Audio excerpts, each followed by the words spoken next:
Hello everyone, in today's video, I'm going to be rating all 2024 plants in Plants vs. Zombies 2. Before I start, I just want to say that if you haven't yet, be sure to check out my 2021, 2022, and 2023 rating plants videos. The links will be in the description down below. Be sure to subscribe to my channel, that way you don't miss a video. Let's get started. The first plant is Boom. Boom is an instant-use butter-based plant that can be used for stunning zombies in a nearby area. He deals massive damage to armored zombies and is good for immobilizing large crowds of zombies. He has a decent sun cost, but a bit of a slow recharge. On top of that, he splatters extra butter in 2 random tiles, probably more when leveling up. Boom will get a 6 out of 10. Because I think he really is useful and good to use. The next plant is Ice-shroom. Ice-shroom made an appearance in the first Plants vs. Zombies game. He made several appearances in other Plants vs. Zombies games as well. He has made a return for Plants vs. Zombies 2. His ability is different from his first appearance. He can leave icy aura that both chills zombies and buffs winter mint family plants nearby. He also attacks zombies at close range. He's also a really loud plant as well. His design is pretty cool and animations are decent too. When given plant food, Ice-shroom will launch 4 icicles into the air, which will target 4 random zombies on the lawn. The number of icicles fired will be increased by leveling up Ice-shroom. Ice-shroom will get a 5 out of 10. He still gets credit for the design and animations. Next up, Dragon Bruits. Dragon Bruits are shadow plants that shoot 3 projectiles in 3 lanes. When powered up, their projectiles have a poison effect to zombies, dealing even more damage. Dragon Bruits also break into miniature versions of themselves, but they are much weaker than the 3-headed version of themselves. They will get a solid 5 out of 10. Decent design, great plant food effect. They also grow back to their normal form when given plant food. Next is Electric Peel. Electric Peel is an amphibious plant that can be planted on land and water. He can't be planted on lily pads for some reason. He's also a close-range attacker as well. His plant food instantly destroys the zombies in his lane. Very cool design, but overall, he will get a 4 out of 10 due to close range and lack of damage sometimes. Next up, Guard-shrooms. Guard-shrooms are defensive plants that spawn miniature versions of themselves that protect nearby plants and gobble up zombies that come close to them. Mini-shroom can provide an additional boost to the following mushrooms: Scaredy Shroom 1, 2x attack speed, no longer hide, Puff Shroom and Sea-shroom lifespan plus 30 seconds, become long-range shooter, and nightcap attack range plus 1 tile. Both mushrooms can live on water and cannot exist with lily pad on the same tile. Mini shrooms cannot be spawned on any tile with some grid objects or a vine occupying it. Watch them boost the following mushrooms.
Sea-shrooms will get a 6 out of 10 for the animation, design, and ability. Next is Sea-shroom. Sea-shroom is another returning plant from the first Plants vs. Zombies game. His ability is exactly the same from the first game. He also made several appearances and returned for Plants vs. Zombies 2 as well. He performs almost identically to Puff-shroom, as he costs 0 sun and can shoot spores at zombies 3 tiles ahead of where he is planted.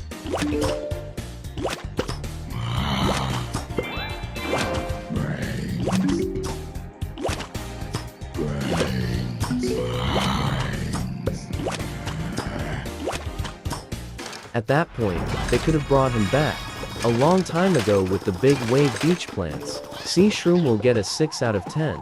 He has a cute design and animation. His ability is somewhat decent, despite being identical to Puff-shroom's ability. Next up, Aqua Vine.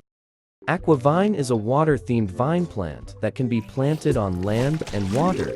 His abilities will change based on the plant he's host to. He will shoot projectiles that knock back zombies.